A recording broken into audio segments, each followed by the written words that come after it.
Hello friends, Standard 11 we are talking about the cash book and its types। इसमें हम 6 number का सम देख रहे हैं जिसमें तीन कॉलम है, डिस्काउंट, कैश एंड बैंक। तो वहाँ देखेंगे, यहाँ example number 6, from the following transaction prepare the column cash book of Shri Jethalal 2015 July 1st, opening bank cash balance 10,000 and bank overdraft 4,000। तो यहाँ जो 10,000 कैश बैलेंस है वो डेबिट साइड लिखेंगे, ओके। और बैंक ओवरड्राफ्ट जो दिया है वो बैंक में माइनस बैलेंस गिन सकते हैं, इसलिए क्या लिखेंगे, credit side, okay. Then 3, goods of the 3,000 purchase from a Iyer at 10% cash discount and issue cheque of the necessary amount. यहाँ क्या किया हमने, परचेस किया है, तो यहाँ नेम नहीं लिखेंगे, परचेस अकाउंट लिखेंगे।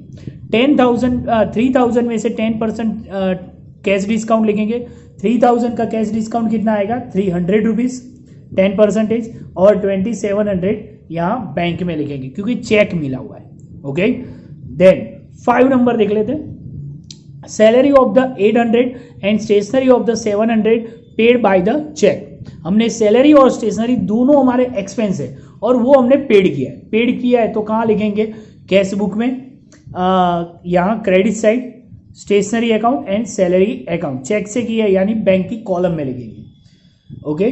7 number, goods of the 6,000 purchase from the Babita at 10% trade discount, half of the amount paid by cash and the balance amount is paid by cheque.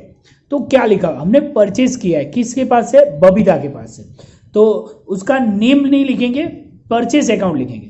तो यहां देखो परचेज अकाउंट 7 नंबर, और trade discount है वो तो सीधा minus ही करना है। 4,000 में से ट्रेड डिस्काउंट माइनस कर दे तो क्या बचेगा, 6,000 में से ट्रेड डिस्काउंट 600 माइनस कर दे, 5,400 रहेगा, और उसके half amount paid by the cash and balance amount is paid by cheque. तो आधी अमाउंट 54 का हाफ करेंगे 2,700 लिखेंगे, okay. Then 400 deposit in bank में हमने डिपॉजिट किया यानी कॉन्ट्रा में एंट्री होगी, बराबर। यानी ये 4,000 रुपीज डिपॉजिट इन बैंक, ये कॉन्ट्रा ट्रांजेक्शन होगा, यानी बैंक में जमा किया, कैश हमारे पास गई तो यहाँ कैश की कॉलम में और बैंक अकाउंट लिखेंगे, और वही एंट्री यहाँ बैंक के कॉलम में और कैश अकाउंट यहाँ लिखेंगे। याद रखना है, जब भी बैंक कैश जाती है तो यहाँ कैश की कॉलम में लिखना है, कैश आती है बैंक में से हम निकालते हैं तो कैश की कॉलम में डेबिट साइड लिखना है, ओके। बाकी तो कैश है तो बैंक है तो कैश लिखना है। सी कंपलसरी लिखना है यहाँ LF में। Then cheque of the 6,000 issue to Popatlal toward the full settlement of the amount of 6,050, बराबर। हमने 6,050 के जो देने थे उसकी जगह हमने कितने दिए, 6,000 ही दिए, बराबर। 50 रुपीज जो कम दिए तो वो पेमेंट में लिखेंगे, यहाँ पोपटलाल 6,000 और 50 रुपीज क्या मिला, डिस्काउंट मिला। Atmaram has given 6,000 cash and cheque of the 4,000 which is the deposit in the bank towards the amount payable 10,070, okay. तो यहां देखो कैश और चेक से हमने डिपॉजिट किया हुआ है टूवर्ड द बैंक, ओके। तो उसकी एंट्री क्या करेंगे, क्या लिखा हुआ है, Atmaram has given 6,000 cash and 4,000 cheque deposit in the toward the bank amount payable, तो यानी वो हमारे अकाउंट में पे किया हुआ है, बराबर। यानी उससे हमें पैसे मिले हुए हैं, हैज गिवन यानी पैसे हमें मिले। तो यहाँ देखो 4,000 कैश मिले, 6,000 कैश एंड 4,000 चेक, और दोनों डिस्काउंट उसमें से कितना मिला है, 70 रुपीज डिस्काउंट, क्योंकि दोनों मिले आके 10,000 हो रहा है, और यहाँ अमाउंट इसकी कितनी थी, 10,070, okay. Cheque of the 5,000 receive from the Sundar toward the payment of an old डेप्ट which is deposit in the bank. ये देखो यहाँ 5000 हमें पैसे मिले हुए, बराबर, सुंदरम से पास से, तो मिले यानी debit side, okay. Then 3000 cash paid toward the issue income tax of the Jethalal, Jethalal ने इनकम टैक्स पेड किया है, बराबर। इनकम टैक्स हमारा ये निजी खर्च होता है, यानी ये पर्सनल यूज हुआ, तो पर्सनल यूज होते हैं तो हम क्या लिखते हैं, ड्राइंग अकाउंट लिखते हैं, बराबर। ये इनकम टैक्स है, वो क्या होगा, पर्सनल यूज के लिए हुआ, तो वो ड्राइंग अकाउंट लिखना है। 20 नंबर, चेक ऑफ द सुंदर इज डिसऑनर, चेक सुंदर का चेक था वो डिसऑनर हो गया, बराबर।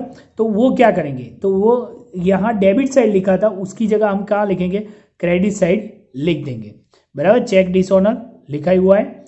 देन 50 पैसा dividend receive from the receiver of the सुंदर, यानी डिविडेंड में 50 पैसे जैसे मिले, बाकी की अमाउंट मिली नहीं है, तो ये 5000 उससे पास से लेने थे, उसके 50 पैसे ना, यानी 50% कितना हुआ, 2500, बराबर, जो हमें मिले, बाकी के मिले नहीं है। Goods of the 10,000 sold to the Tipendra at the 10% cash discount for 60% of the amount cheque receive which is the deposit and remaining amount is receive in the cash. क्या था, 10,000 थे, सोल्ड किया है, 10% माइनस कर दे 10,000 में से, तो क्या बचेगा,